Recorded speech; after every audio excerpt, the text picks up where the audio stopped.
Now we get into the moment you've all been waiting for. Yes, this has been we've been waiting for this one. It's the Omar Vizquel and Omar Vizquel on the field Hall of Fame case. For and against. Obviously, we're unbiased here. We come in with zero bias. And just a disclaimer, we understand the allegations that have been going against Omar Vizquel for the last month and a half now. Obviously, The Athletic released a story on December 16th uh, accusing him of domestic violence against his spouse. We are aware of that, and we are going to let that investigation, run its course, and from there we will, we're assuming the writers will decide his fate. But this case here strictly will be his on the field stuff. But we are aware of what is going on in his personal life right now and how it affects his Hall of Fame case. Yeah, perfectly said. Yeah, we were never going to ever vote for him anyway without any of his off the field stuff, but definitely puts more of a case against him. But it is an ongoing investigation, so Yeah. We'll just stave off of that because what frustrated us, especially over the past year, especially with the last election, was the growing popularity of one Omar Vizquel being discussed as a Hall of Fame caliber player. And, with Hall of Fame caliber, I guess maybe not statistics, but, looking like a Hall of Fame player, that definitely frustrated with us. It's jived with us. This is going to be less about Omar Vizquel and more about how bad the eye test is. Yeah, and some people point out his stats, mostly Count stats. his count stats. I believe actually he might be like top 10 all time in singles, which is, I do believe he leads all time like games played at shortstop. he does. He does. So, one thing you can't argue about Vizquel in terms of Hall of Fame case, longevity. Had a lot of it, for sure. The guy just stayed in baseball for a very long time.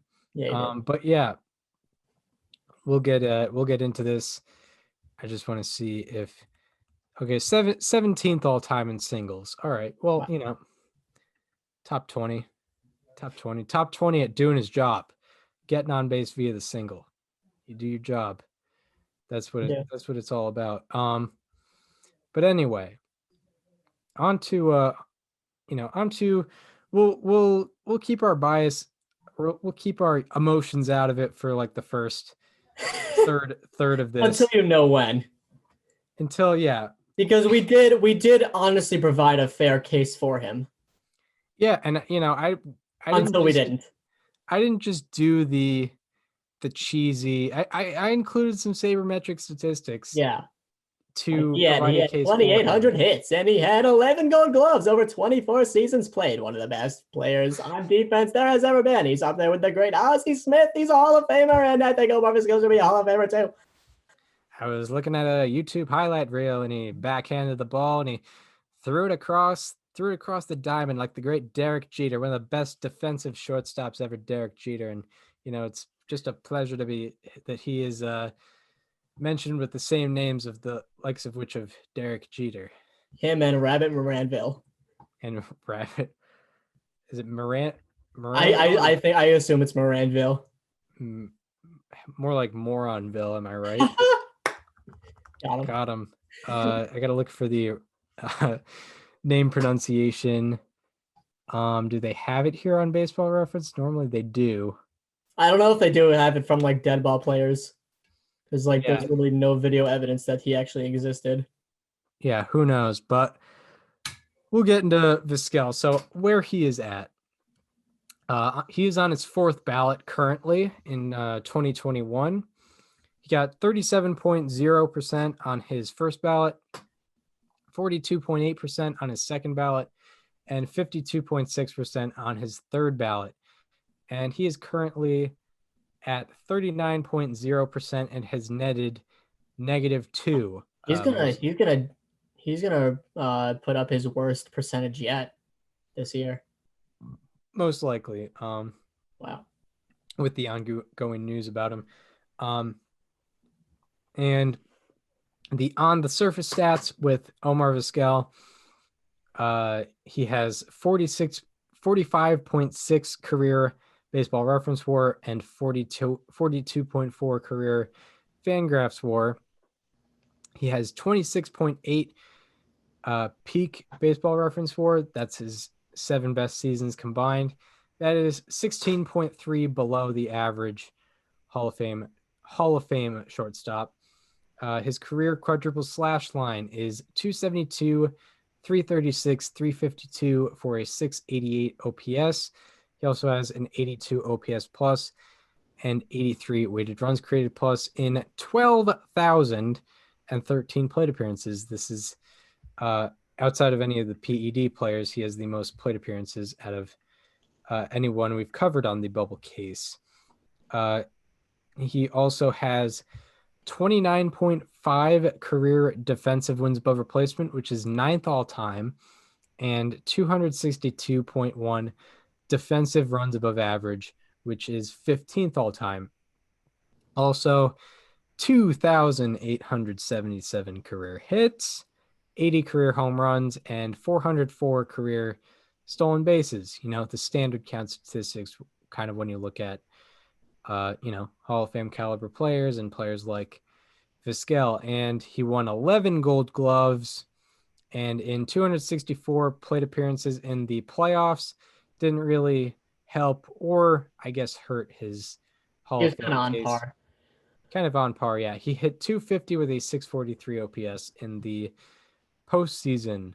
But he might have looked better than his stats perceived him. So, what do we see from the on the surface statistics with Omar Vizquel? I mean, you know what we see. Yeah, we see what we see. It's a guy, I see. I watched him with my own eyes, my own 2 eyes, and he was one of the best defensive shortstops I ever saw.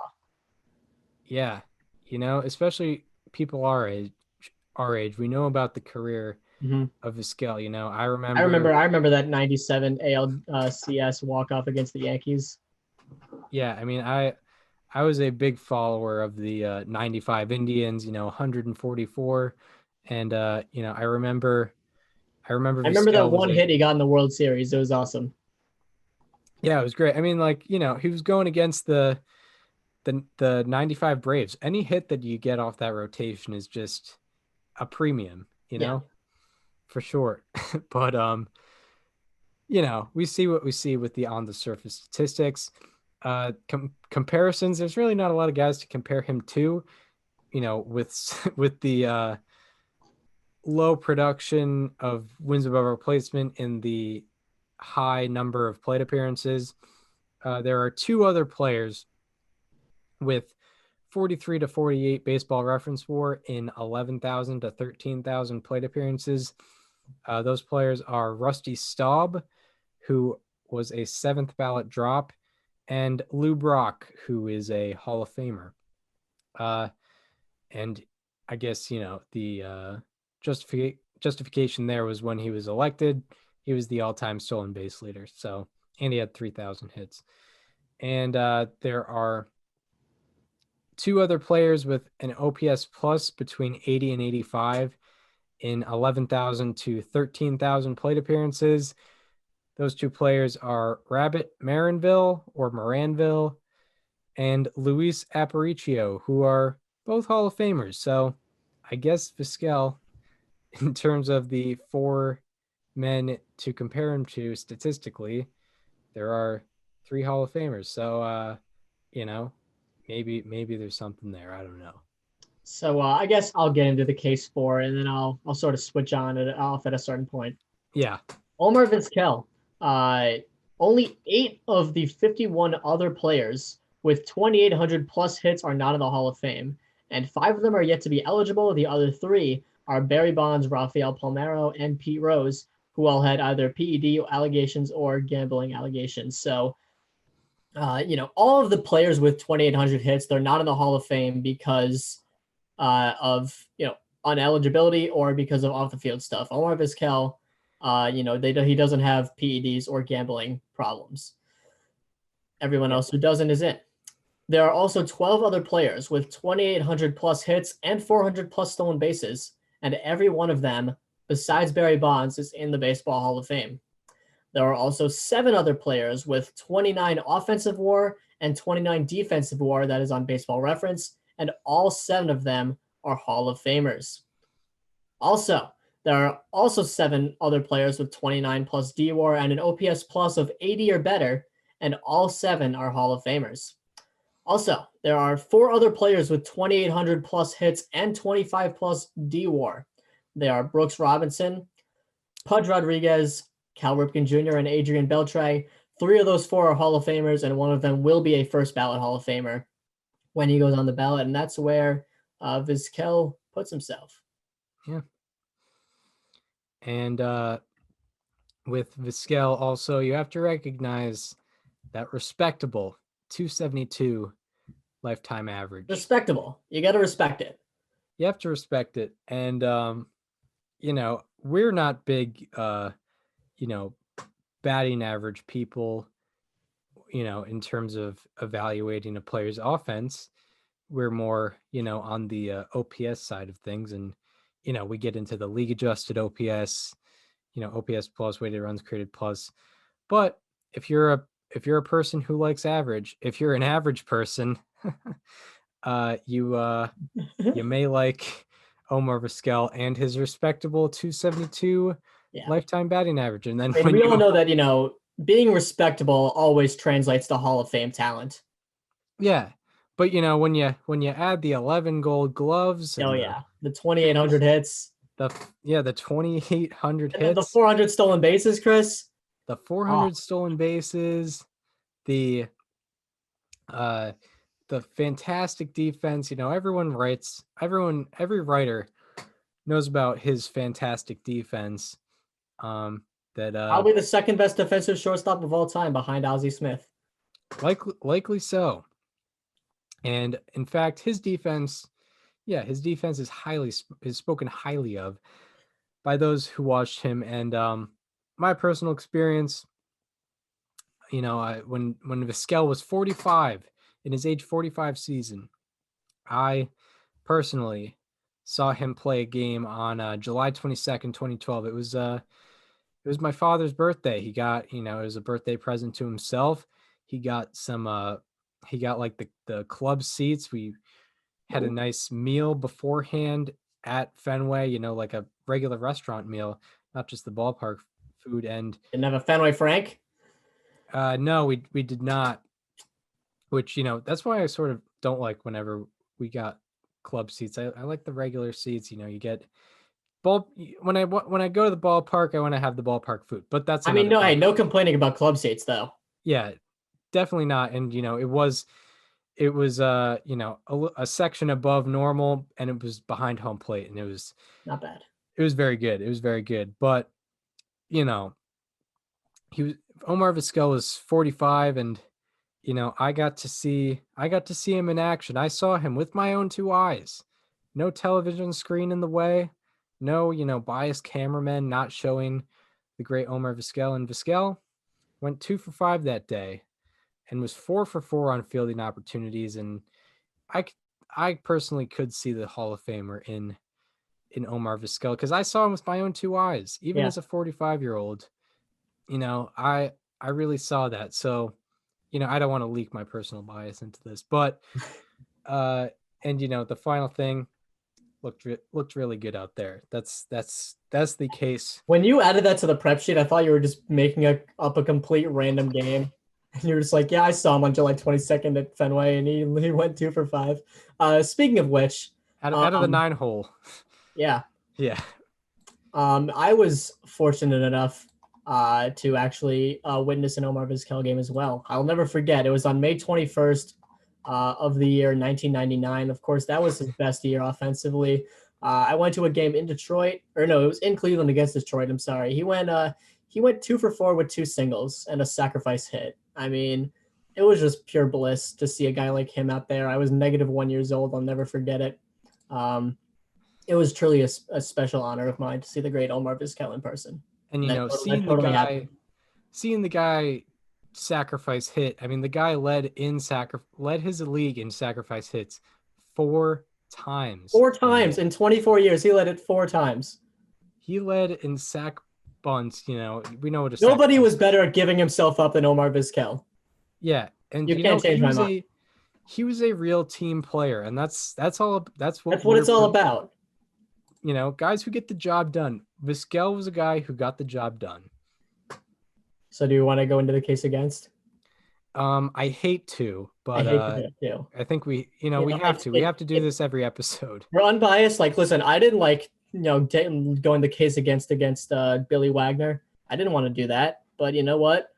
We had to do it, and we have to do it for Omar Vizquel too. Yeah, I didn't want to point out Curt Schilling's 216 wins and how everyone else. There's 2 other pitchers with 216 wins, and none of them are Hall of Famers. No, it pains me to speak illy of the fantastic wizard of Omar Vizquel, but you know we got to do it. Yeah. So that being said, he had a far below average wins above replacement and peak WAR on Baseball Reference and on Fangraphs for average Hall of Fame shortstops. He finished in the top 10 in B WAR once, never finished top 5, and same thing with F WAR. Only top 10 once in 1999, never finished top 10 in F WAR. He also had 1 season with more than 4 B WAR or F WAR, and there has never been anyone elected to the Hall of Fame through the BBWA with 2 or fewer seasons with 4 B WAR. So that's not great. I'll let you. We'll switch on and off here. Yeah. All the other players with 2 or fewer seasons with more than 4 B WAR to get elected into the Hall of Fame, they were all, veterans era committee guys. Most of them played in the dead ball era. And then, of course, there's Harold Baines there as well. We don't talk about Harold Baines. Harold Baines. This is a Harold Baines free podcast. I don't even know who you're talking about. In fact, I don't know who that is. I've never heard of him before. I've never seen him or his 31 B WAR. Honestly, I never even heard of him until 2018. No one had ever heard of him until 2018. Yeah. I do not know of a man who slashed 289, 356, 465, 820 over a 22-year career. Was a great guy, led the 83 Sox to the pennant, had a 38.7 B WAR. I've never heard of him. Yeah, it's not great. It didn't happen. Yeah, no one our age, virtually no one our age had heard of Harold Baines before 2018. But anyway, Vizquel had 5.3 career wins above average, and there are only 5 players with less than 6 wins above average in the Hall of Fame, and none of those 5 got in through the BBWAA. So, also what I should say is, and I'm breaking character a little bit here, but like Omar Vizquel should be a guy where you get mad at him getting into the Hall of Fame through a 16-person committee. Yeah. Not a 400-person BBWAA vote. You don't really want that to happen. He seems like a guy where you get mad at him getting in through like a veterans era committee. The BBWAA is just, it's not consistent, obviously. He also only had 1 season with an 800 OPS or better. And in terms of average as well, only had 1 season with a 300 average or better, which is, the marker for being a very good player. And also, the last thing I'll say before turning back over to Daniel, never recorded a 200 hit season either. So, you look at all those 2,800 hits. There was no 200 of them that came in the same year. Nope. So now let's talk about his plate appearances, because a lot of people love to talk about his longevity. 12,000 plate appearances. That doesn't happen very much. In fact, there are 22 players, including Omar Vizquel, all time who have done that. Omar Vizquel, among those 22 players, he is last in the entire quadruple slash line with average, OBP, slugging, and OPS. He ranks last among those 22 players in all of them. He also ranks last in hits, runs scored, and RBI. That's 7 different stats where he is the worst of the 22 players with 12,000 plate appearances. So you talk about the longevity, but he didn't really do much with it. Also among those with 12,000 plate appearances, his OPS plus is 30 points behind the next worst hitter, which means the next worst hitter was 30% still better offensively than Omar Vizquel. That is the 21st out of 22 hitters with 12,000 plate appearances. And I'll go two more. He is the third worst OPS plus among 288 hitters of all time. Actually tied for third worst, I should say, among 288 hitters all time with at least 2,000 hits. So that isn't cherry picked at all. That is 800 hits below what he had. And once again, among everyone with 2,800 plus hits, he has the worst OPS plus by 23 points. Back to Chris. Yeah, and that's my thing with it is like, everyone with 2,800 plus hits is Hall of Fame caliber, but Omar Vizquel is so beyond far from the second worst guy. It's not even close. So yeah, so far from like the average guy with 2,800 plus hits. Never mind the next worst guy. Yeah, he is the outlier. Like he is the human outlier in all this. Yeah, absolutely, no doubt about it. So, also, Vizquel only got MVP votes in one season, and he ended up finishing 16th in that year. And that's also the BBWAA. So, that's where they had him during his career. Only one time getting MVP votes.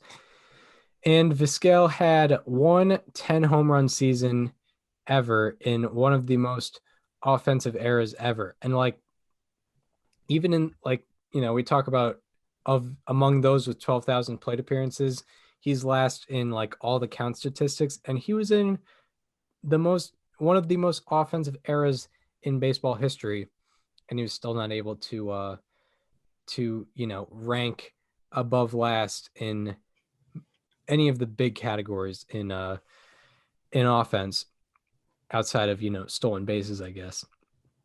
And he also has a worse OPS than Red Ruffing. Red Ruffing, and I guess you could say Red Ruffing is a Hall of Famer, but the thing about Red Ruffing is he was a pitcher. Yeah. And he went in as a pitcher, and he only had 2,084 career plate appearances, but still a better OPS than Omar Vizquel. Not even OPS plus, so OPS when it wasn't as high.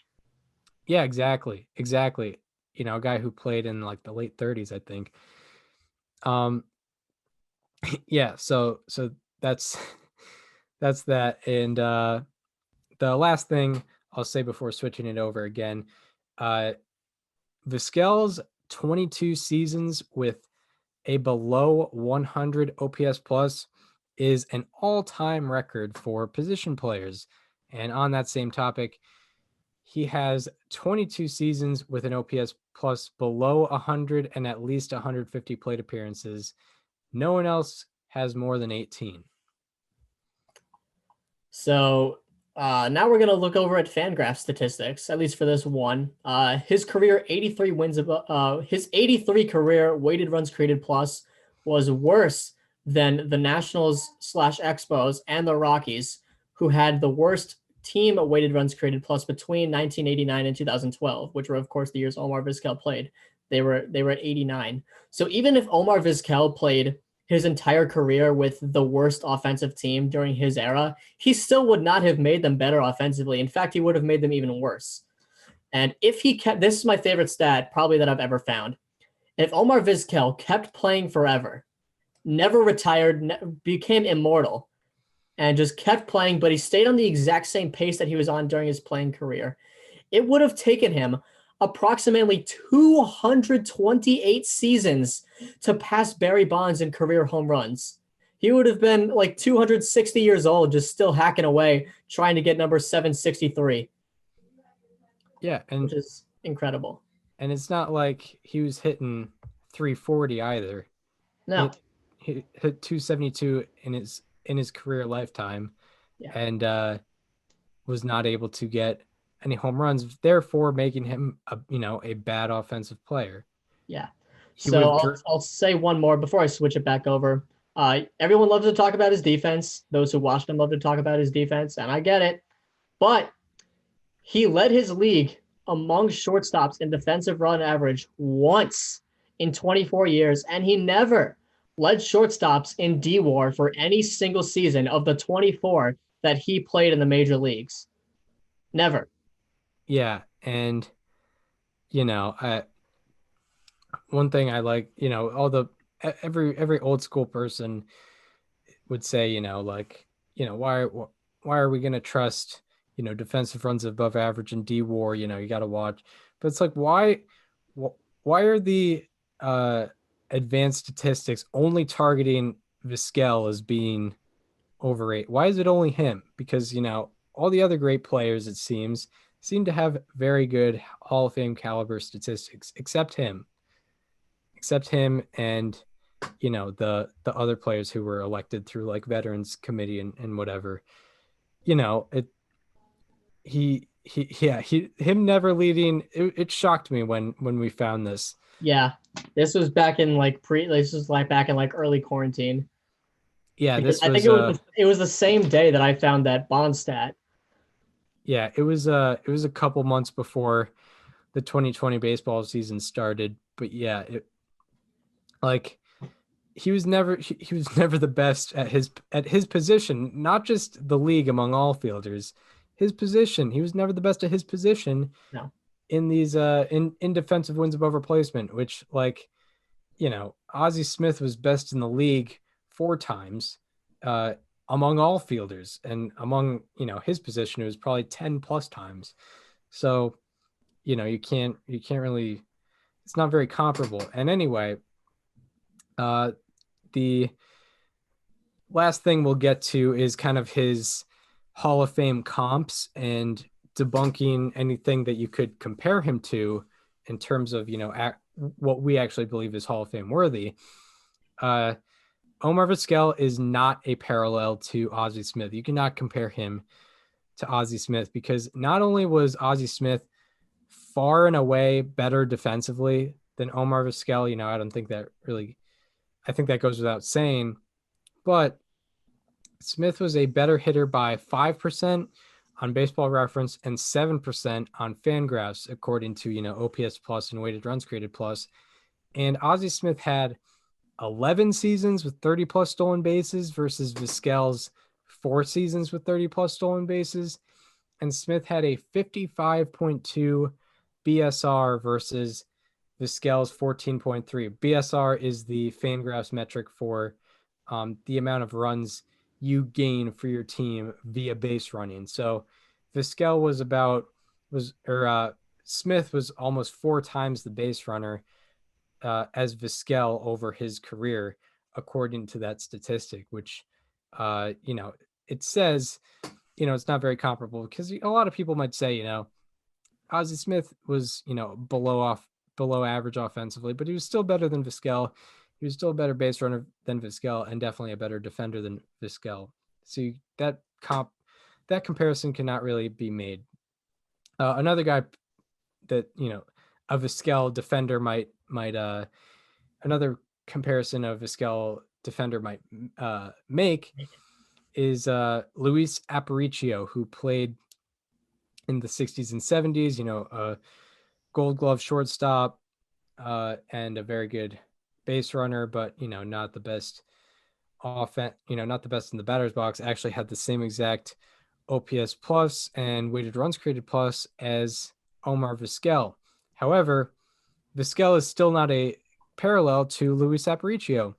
Aparicio led the entire league, the entire American League in stolen bases in his first 9 seasons in Major League Baseball. That, along with Gold Glove defense, is insane.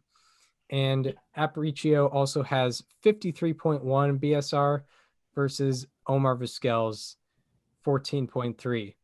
By age 30, Luis Aparicio was only 50 home run or 50 stolen bases shy of Omar Vizquel's career. Yeah, exactly. And like the And I 50s and think by 60s, age 32, he broke it. Yeah, in the Yeah, by 50s and age 32, he had 417 stolen bases to Vizquel's 404 at age 45. and um the 50s and 60s were not known for not known with guys having large stolen base numbers. Aparicio led the league with 21 stolen bases in 1956.